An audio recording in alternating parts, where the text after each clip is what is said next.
Alors bonjour à tous, aujourd'hui ça va être un petit peu sérieux, attention là. Alors, vous savez que chaque personne diffuse autour d'elle plein d'ondes. Alors ça peut être des odeurs, des sons, de la lumière, de la chaleur, des ondes électromagnétiques. Quand une personne est effrayée par un chien qui veut la manger, eh bien elle dégage une odeur particulière. Eh bien en fonction de l'odeur, si on l'analyse avec un ordinateur, eh bien on sait qu'elle a peur.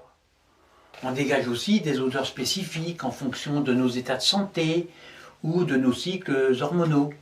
Toute activité cérébrale est due à une réaction électrochimique dans le cerveau qui engendre des ondes électromagnétiques autour de notre corps.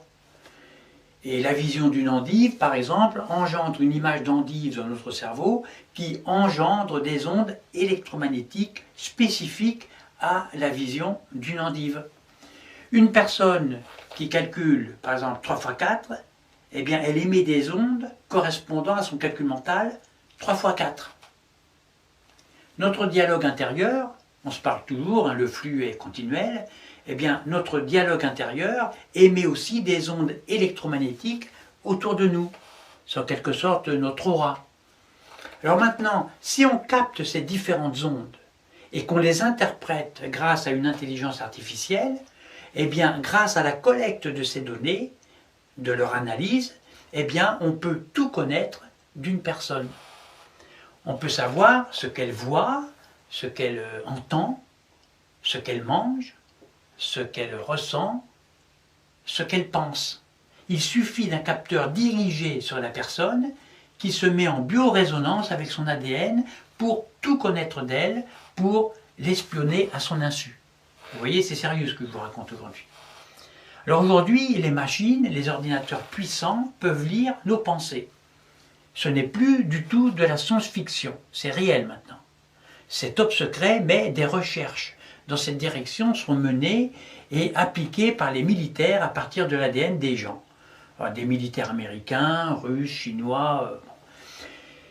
Alors cette biotechnologie est basée sur l'étude de la résonance de notre ADN. Il n'y a pas besoin de puce RFID, pas de puce électronique à insérer sous la peau, pas de technique invasive. Tout se fait à distance avec des antennes et des satellites. Plus besoin de police, de fusils, de mitraillettes, de tanks, de chars, de missiles, de bombes nucléaires, etc. Non, on jouera juste avec des fréquences à partir d'un ordinateur, d'antennes et de satellites. Alors je vous laisse imaginer les applications militaires de cette biotechnologie.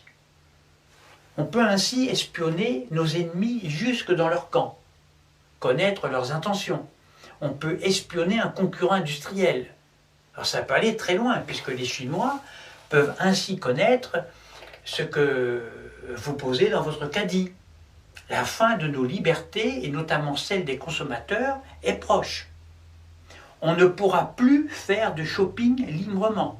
Ce sera la disparition de l'humain dans tout ce qu'il a de plus transcendant, de plus beau. On ne pourra plus s'acheter d'endives, par exemple, sans que le Parti communiste chinois soit au courant. Ils sauront, les Chinois, ce qu'on a dans nos slips, alors que ça relève quand même de la sphère privée. Ça ne les regarde pas du tout. On pourra surveiller les masses, les contrôler, faire de l'ingénierie sociale, mais à la puissance 1000. Dans l'horreur, on peut même aller encore beaucoup plus loin. Avec la puissance de nos ordinateurs modernes et de l'intelligence artificielle, eh bien, il sera bientôt possible de capter et de stocker sur des disques durs nos cerveaux, le cerveau de chaque individu, nos vies humaines, la totalité de l'humanité. Même quand vous serez mort, vous existerez encore, mais stockés sous forme de métadonnées cachées dans des bunkers souterrains antisismiques et antinucléaires qui résisteront à tous les cataclysmes. Et si l'humanité venait à disparaître et que des extraterrestres trouvent par hasard tous les cerveaux cachés stockés sous terre, alors il serait possible qu'ils découvrent la marque préférée de nos sous-vêtements. Je pense à nos slips. Ces données intimes pourraient alors être diffusées, vendues et revendues dans tout le cosmos, sans notre autorisation, puisque nous serons tous morts. C'est la honte.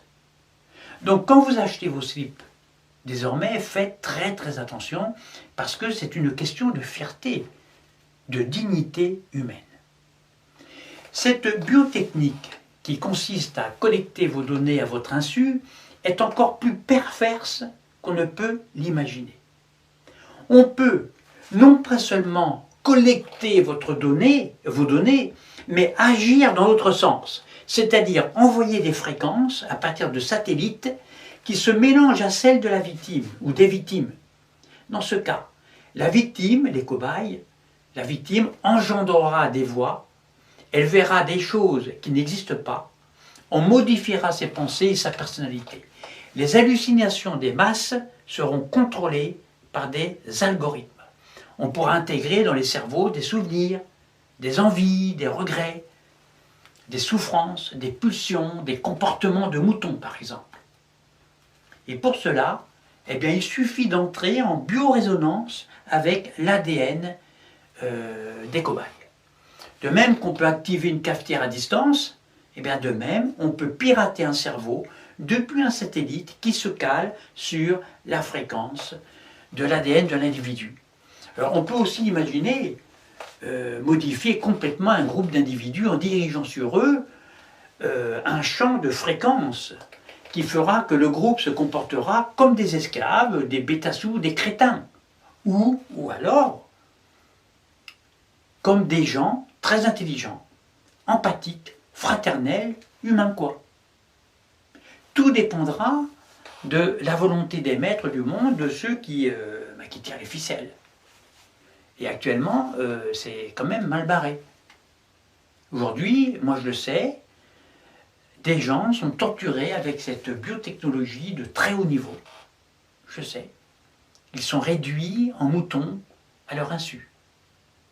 Nous vivons déjà dans une société dystopique dirigée par des psychopathes qui ne savent pas qu'ils sont psychopathes parce que, justement, on leur a téléchargé un cerveau de psychopathe dans le ciboulot.